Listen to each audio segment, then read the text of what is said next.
purpose that all are concerned about. A free and open Indo-Pacific is essential to each of our futures, our countries. The United States is committed to working with you, our partners, and all our allies in the region to achieve stability.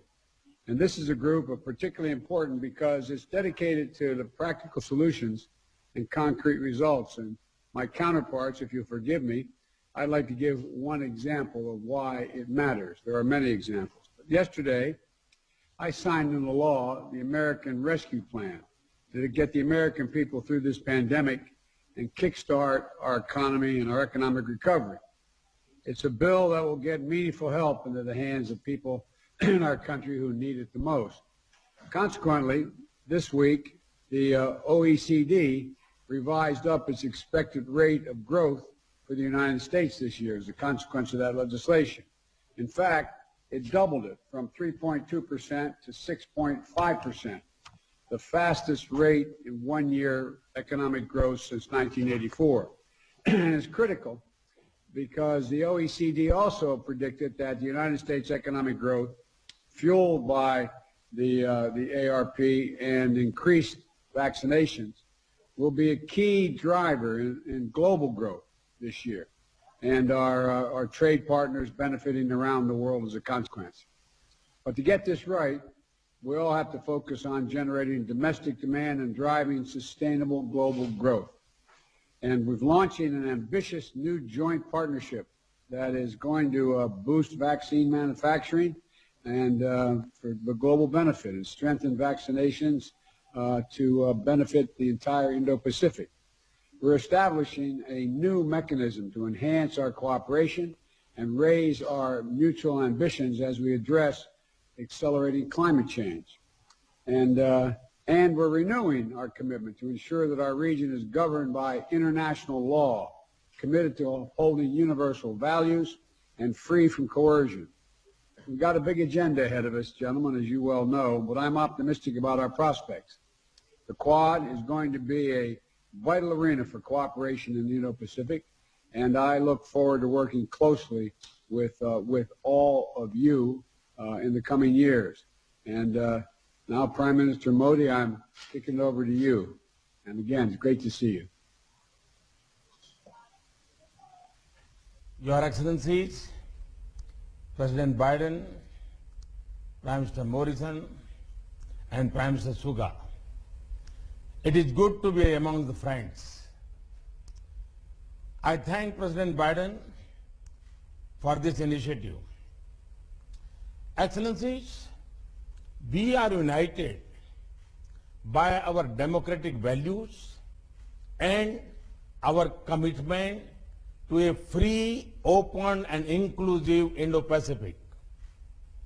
Our agenda today, covering areas like vaccines, climate change, and emerging technologies, make the Quad a force for global good. I see this positive vision as an extension of India's ancient philosophy of Vasudhaiva Kutumbakam, which regards the world as one family. We will work together closer than ever before for advancing our shared values and promoting a secure, stable, and prosperous Indo-Pacific. Today's summit meeting shows that Quad has come of age. It will now remain an important pillar of stability in the region. Thank you. Thank you. Next. Prime Minister Morrison. President Biden, for this wonderful initiative and bringing us together. And my fellow Prime Ministers, it's great to see you. Namaste. Good morning, konnichiwa, and from Australia, g'day. As we begin a new day here in Australia, it's not yet dawn, but we join together as Quad leaders of nations to welcome what I think will be a new dawn in the Indo-Pacific through our gathering. History teaches us that when nations engage together in a partnership of strategic trust, of common hope and shared values, much can be achieved. When the world emerged from the Great War and our last global pandemic a century ago, it soon found a Great Depression and another global conflict that unleashed a poverty and a devastation that was unthinkable. As we emerge from this global pandemic and the global recession, let us together create a different future. It is the Indo-Pacific that will now shape the destiny of our world in the 21st century.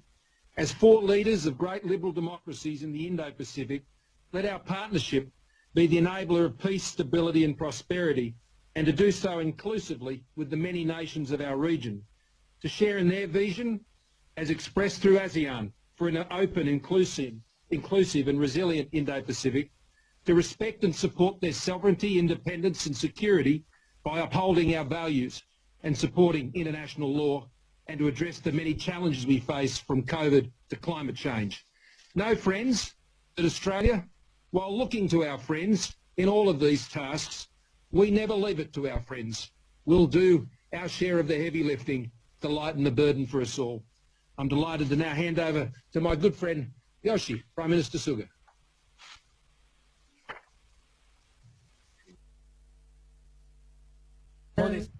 Mr. Modi and ScoMo, it is a great honor to realize the Japan, Australia, India, US Leaders Summit with all of you working together to realize a free and open Indo-Pacific.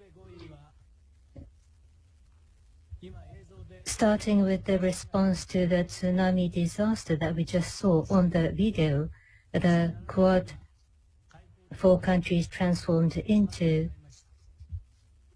a forum for diplomatic dialogue in 2007. Since then, after overcoming some difficult circumstances from around 2017, we gained fresh momentum. In October last year, we reached the stage of holding the foreign ministers meeting here in Tokyo. Less than half a year since then, we are now holding this first leaders summit. And I do feel emotional about the development. I thank Joe for your initiative.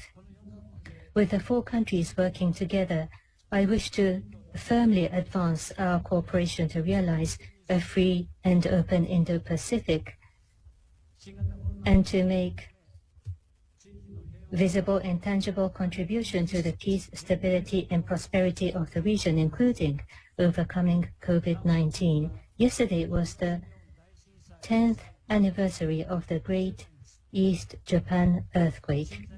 We received massive support from the US, Australia and India in our response to the disaster. Joe visited the affected areas soon after the disaster, and I thank you once again. I look forward to a fruitful discussion today.